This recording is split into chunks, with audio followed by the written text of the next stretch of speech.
Hi guys, today I'm going to show you how to do 5 flowers that I find myself using a lot in my work.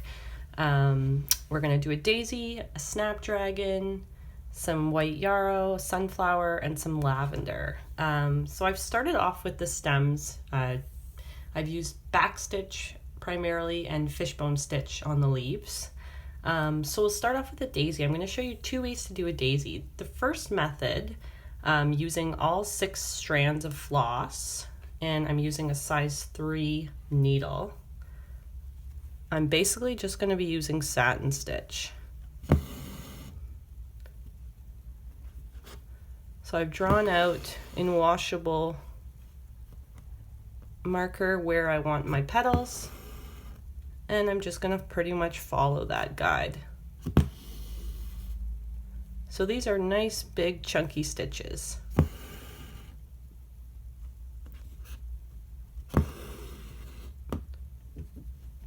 If you prefer your petals to be a little bit thinner, you can use 3 strands of floss or even 4.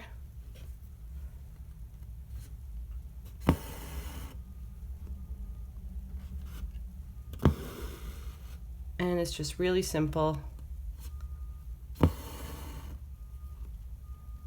and gives us nice chunky petals.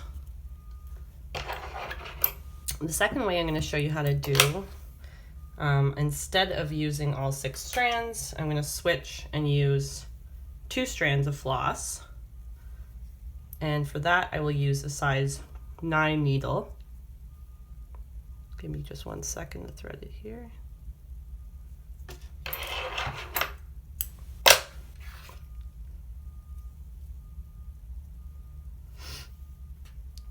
And for this one, we're going to use the Lazy Daisy stitch to get some nice petals. So again, I'm just going to follow my design, and you're going to make a little stitch right beside the one you came up through, but not exactly through the same one. And just control it with your finger, and then you're going to go down to the bottom of your petal, come up through your little circle and pull. And then you're going to do 1 little anchoring stitch. And as you can see, it's kind of the nice shape of a petal. The only thing I don't like about the Lazy Daisy stitch is that there's kind of like a little gap in the middle, but some people like the look of it. This one I find is just a little more time consuming because you kind of have to guide the stitches a little bit more. It's not as easy as satin stitch.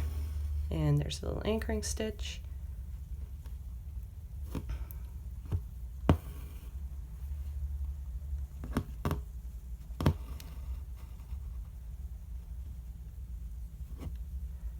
I'm just going to put my loop over it like this, just so you can really see what I'm doing.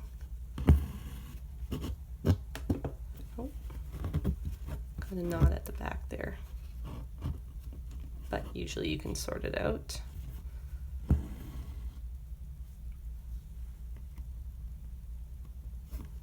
And again, up.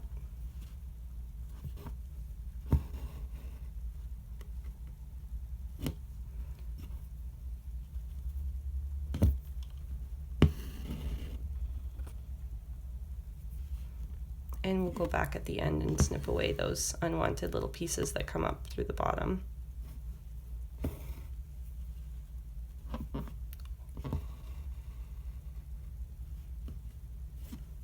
And there's our last little petal.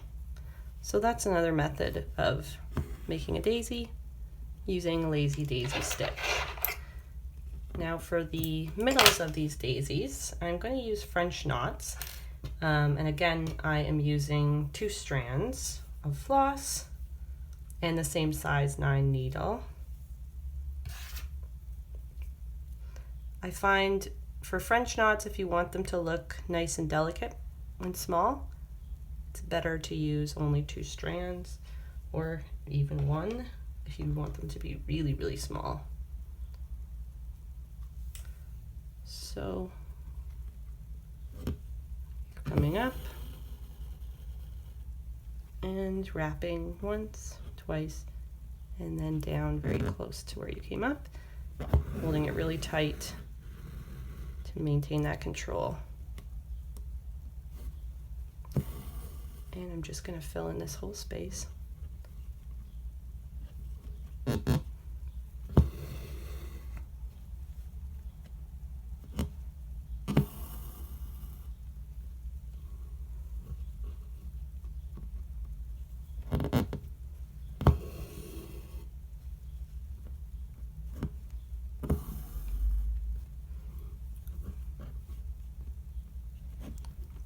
A lot of people find French knots really difficult at first, for whatever reason. It takes a few tries to get the hang of them. And I'll probably just leave it at that. And I'm just going to jump over to this side and fill this one in the same way. For this one, instead of wrapping twice, I'll show you what it looks like just to wrap once. You can get a little bit finer of a knot. So just wrapping once.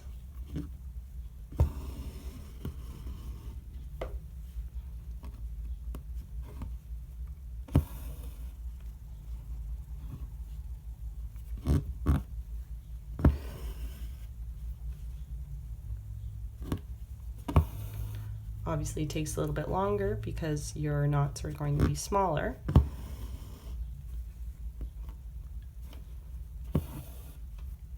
But overall, I find just the single wrap kind of gives it a bit more realistic of a look.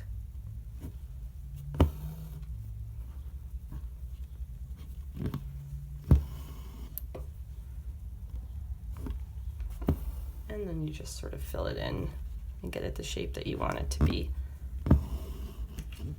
There you go. So there's two ways to make a daisy. So the next